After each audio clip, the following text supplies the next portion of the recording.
Large sample hypothesis test. First week we did a little bit with large sample hypothesis testing, just uh, to give you an idea of the terminology and sort of the theory. And then last week we focused on um, small sample hypothesis test. Today we're going to go. This week we're going to go back into large sample hypothesis testing in more detail. Um, if you have a large sample, the exact probabilities are going to be hard to compute, but we can get approximate probabilities using the z-table. Um, so in this example here, we have a sample of n equal 300 patients. The proportion cured by new drug, p hat 200 divided by 300, which is 0.6 and repeating sixes. It is known that the proportion cured by the old drug, p0, is 0.6. We want to test the following hypotheses at the alpha equal 0.05 level of significance. H0 or H0, p is equal to 0.6, the new drug is not better than the old. Or HA, p is greater than 0.6, the new drug is better than the old. And as the first check, we want to just check to make sure that we can use the large sample methods here. We want to check that n times p0 is at least 10. Some books say at least 5, but our book uses at least 10. The bigger these numbers are, the more accurate the prediction is going to be, or the estimate is going to be. So our p0 is 0.6. That's what we're comparing the new drug to. That's the success rate of the old drug. Our sample size is 300. That's n. 300 times 0.6 is 180. That's bigger than 10, so that's a yes. 1 minus p0. That's the proportion that would not be cured if the drug is new better than the old drug. Is 1 minus 0.6 is 0.4. 300 times 0.4 is 120. That's also bigger than 10. So that means that we can use the z-table to find approximate probabilities, and they'll be reasonably accurate.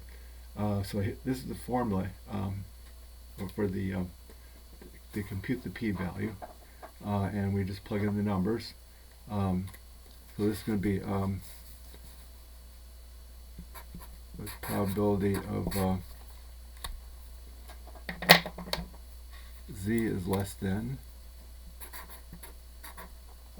and p0 is 0.6 minus 0.6 and repeating sixes. I'll just put a bar over the 6 there, and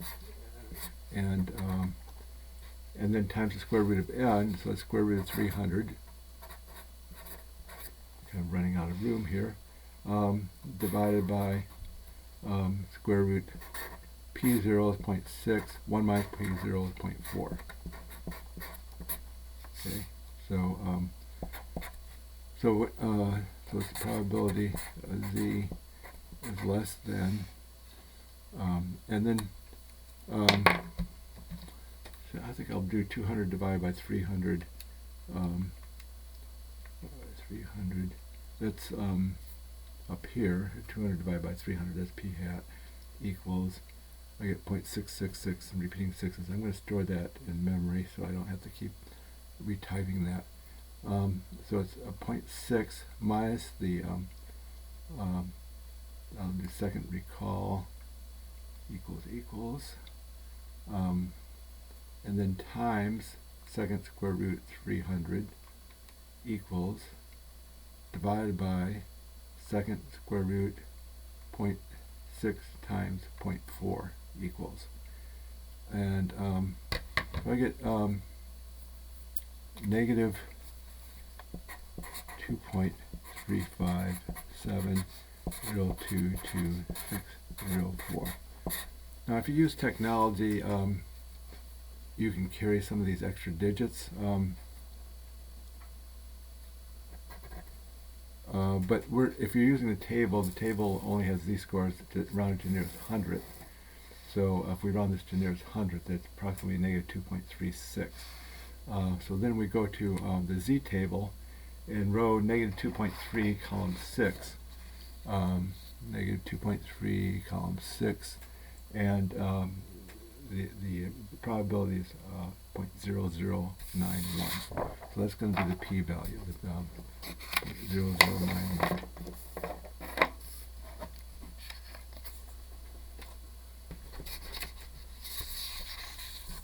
Okay, so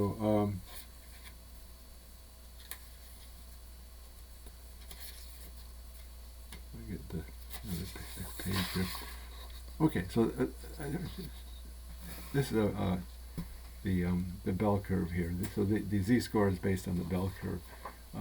I mean the probabilities for the z-score are based on the bell curve.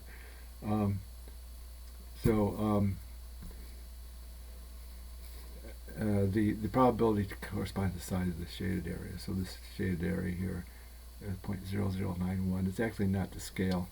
But anyway, the probability that at least 200 out of 300 patients would be cured by a drug that was no better than the old drug is 0.0091. That's our p-value. Because our p-value is less than alpha, alpha is our maximum desired level of doubt, p-value is our actual level of doubt. The p-value is less than alpha, so that means we can reject H0 and conclude with 95% confident that the new drug is better than the old. And also we can, if we look on this chart here, we can get an adjective for the strength of the evidence. So our p-value is 0.009, 0.009. So this is going to be between these two. 0.009 is more than 0.001. That's less than 0.01. So it's strong evidence. So the sample provides strong evidence that the new drug is better than the old. Now, sometimes they ask you to compute some parts of the formula separately. So the one piece of the formula is the standard error of standard deviation of p hat. It's called the standard error, but it's the standard deviation of p hat. And that's part of the formula for the p-value, but sometimes it's reported separately. So that's going to be p0, which is a square root of p0, which is 0.6. 1 minus p0 is 0.4 divided by square root of n. So square root of n is 300. So you could type second square root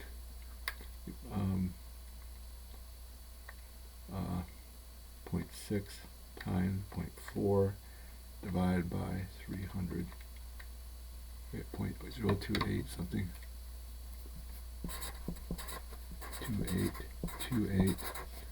28284271. Okay, so that's the standard deviation of p hat. It's called the standard error, and usually most scores will be within 2 standard deviations of the null proportion if H0 is true. So if H0 is true, if you go up 2 standard deviations from H0, 0.6 plus 0.028 plus 0.028 is 0.656. So most of the scores, most of the, if in fact the new drug is no better than the old, then this would be the proportion, the maximum proportion cured that would likely to be cured if H0 is true. So anything above that would be a little bit unusual. And our sample proportion is 0.666, repeating sixes, so our sample proportion was a little bit higher than that.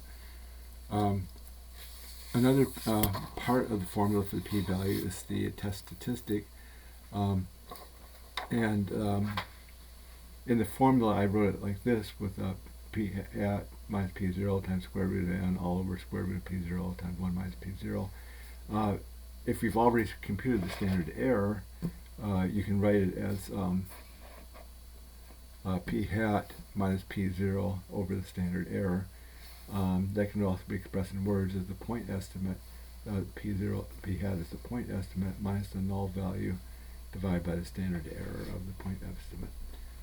So for this particular example, the test statistic, well, we actually already computed it on the other side. Basically, it's but let's do it again. It's p hat, which is 0.6, and repeating 6 is minus p0 with 0.6 divided by the standard error, which is 0.028284271.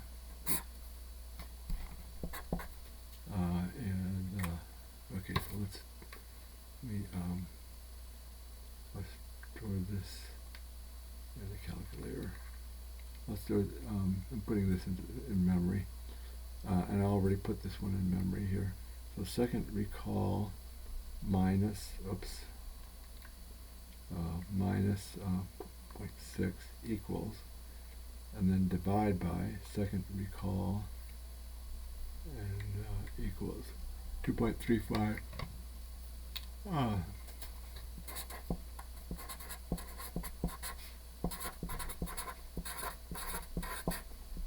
Okay, so it's approximately 2.36. So essentially we got this already previously.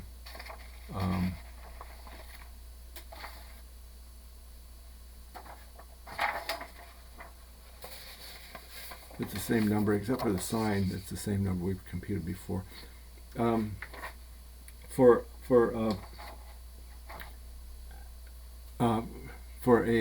This is a right-tailed test here.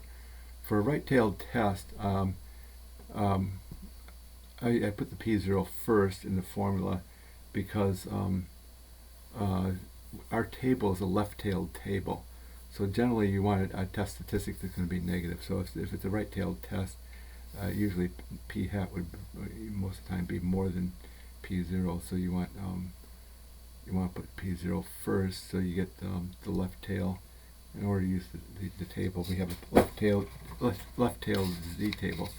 But the test, if you're just reporting the test statistic, then you should put the p hat first. So that makes this come out positive. That's the only difference from what we computed before, was just the sign. So we have a z-score of 2. So generally, any z-score that is more than 2 or less than -2 will provide at least moderate evidence against H0.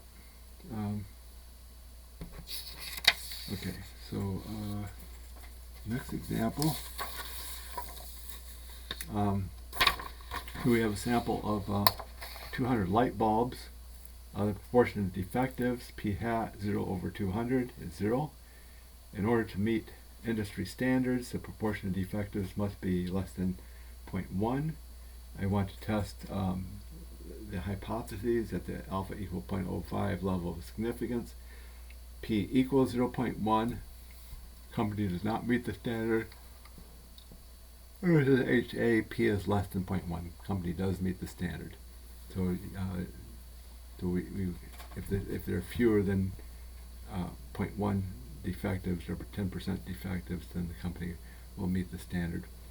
So this is a left-tailed test. The test we did before was a right-tailed test. If I can find that again.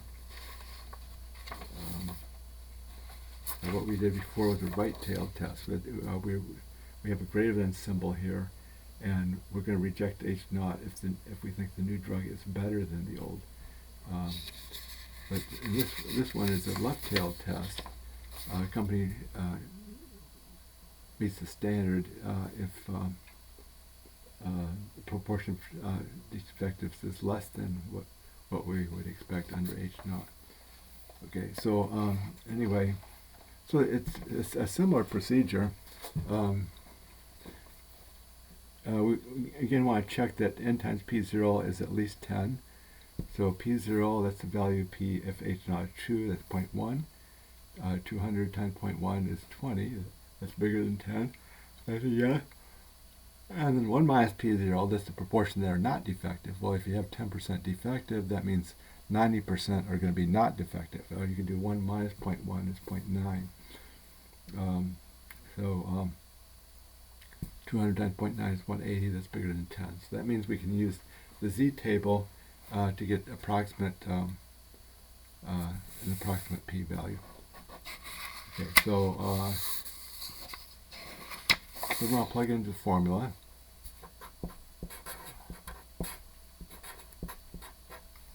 Alright, so p hat minus p0, so it's 0.6 repeating sixes minus 0.6 without the repeating sixes.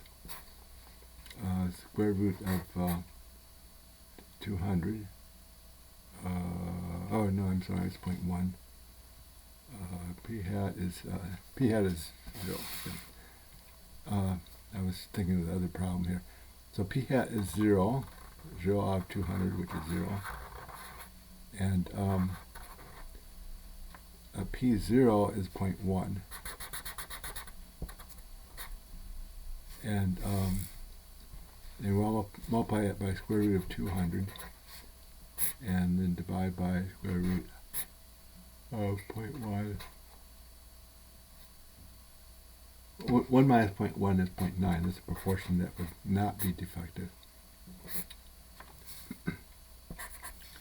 Okay, so then we can put this in the calculator. 0.1 times second square root 100 equals, and divide by second square root 0.1 times 0.9. I get negative 4.71 something. Okay, so if you round this off, its probability z is less than negative 4.71, and negative 4.71 is less than any z-score in our table. I haven't actually seen a table that goes down that far. Maybe there's one on the internet, I don't know. Ours goes down to negative 3.79. That's the farthest ours goes down to. But you notice there's a probability as z's get smaller and smaller, the probabilities get smaller and smaller. The probability for z being negative 3.79 is 0.00001. So that's pretty small.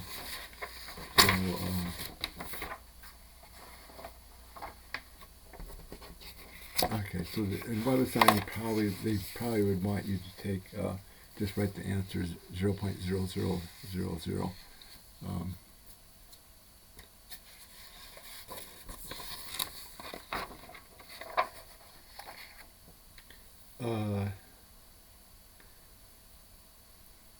So the probability of 0 defectives is going to be less than 0.0001.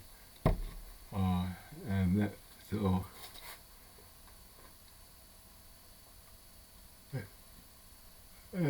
probability that the company would have had no defectives in a sample of 200 if, in fact, they did not meet the standards.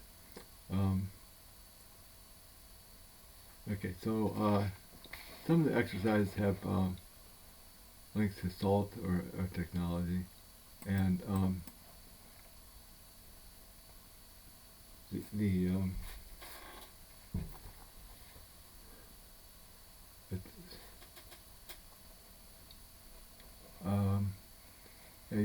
you can probably, the table is good enough. The technology will give you in some cases will give you a stronger will carry more digits, and they'll give you a more accurate p-value. for this one, our table did not go down to negative 4.71, so we had to estimate the p-value.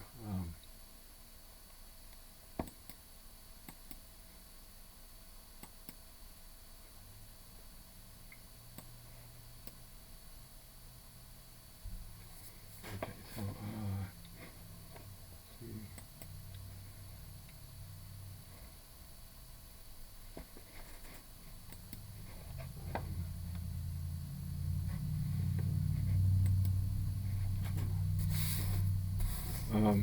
Okay. If you use outside technology, you can put in more digits here, and here we get a p-value of 5 zeros followed by a 1. So in any case, it's approximately 0.0000. And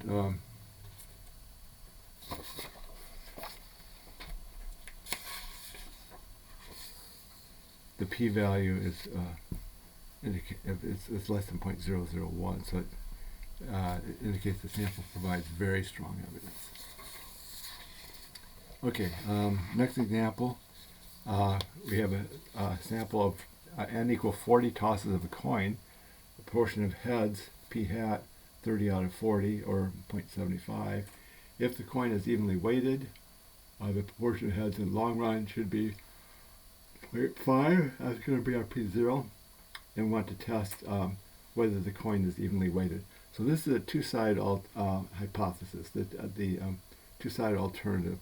The coin is going to be unevenly weighted if in the long run there's either more heads than tails or fewer heads than tails.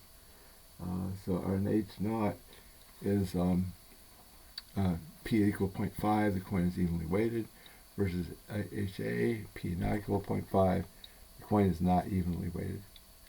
And first check that n times p0 is at least 10. So p0 is 0.5. 12 times 0.5 is 0.10. And we also want to check that n times 1 minus p0. Well, 1 minus 0.5 is also 0.5, so it's 4 times 0.5 is 20 again, so that's bigger than 10. So that means we can use the z-table to get the approximate probabilities. And we plug in the numbers. Here, after you look up the number in the table, you want to multiply it by 2 because it's a two-tailed test. Because of the not equal to symbol in HA, it makes it a two-tailed test. So this is 2 times the probability of negative absolute value,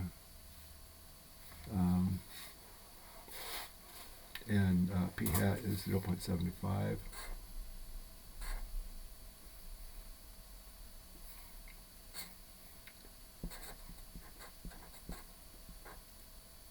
And p0 is 0.5.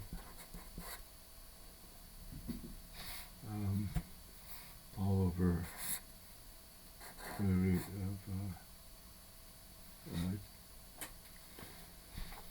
of 0.5 times 0.5.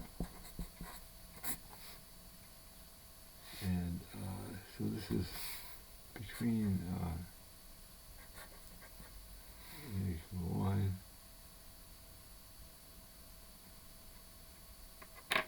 and the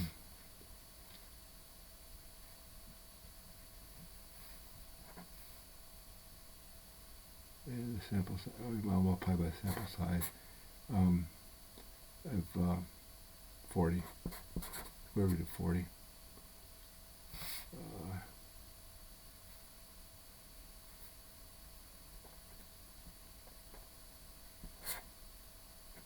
Probability z is less than this number. I left that off.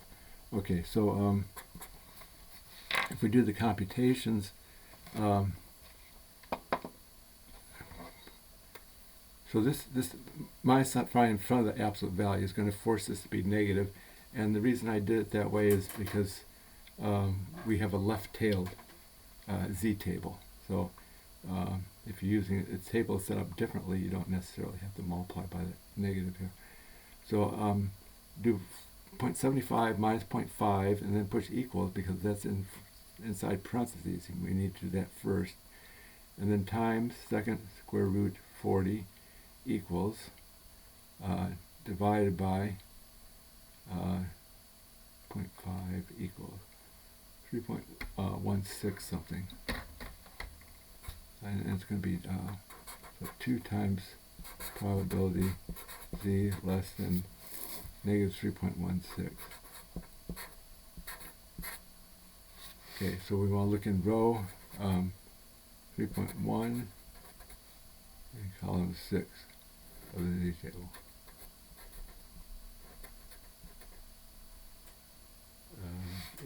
Let's see.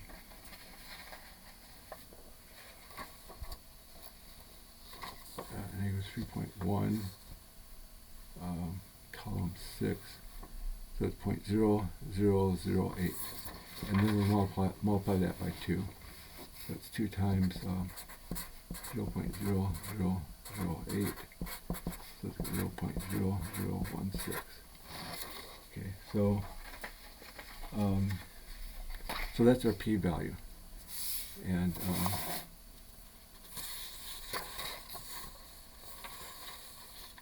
so this is a two-side test. So we half of our doubt is going to be on each side. So our total p-value is 0.16, but there's 0.0008 on both sides, at both extremes. The probability of getting at least 30 out of 40 heads from an evenly weighted coin is 0.0016. And the p-value is less than 0.05, so that means we reject H naught with 95% confidence and conclude the coin is unevenly weighted. Okay, so I think that concludes this presentation.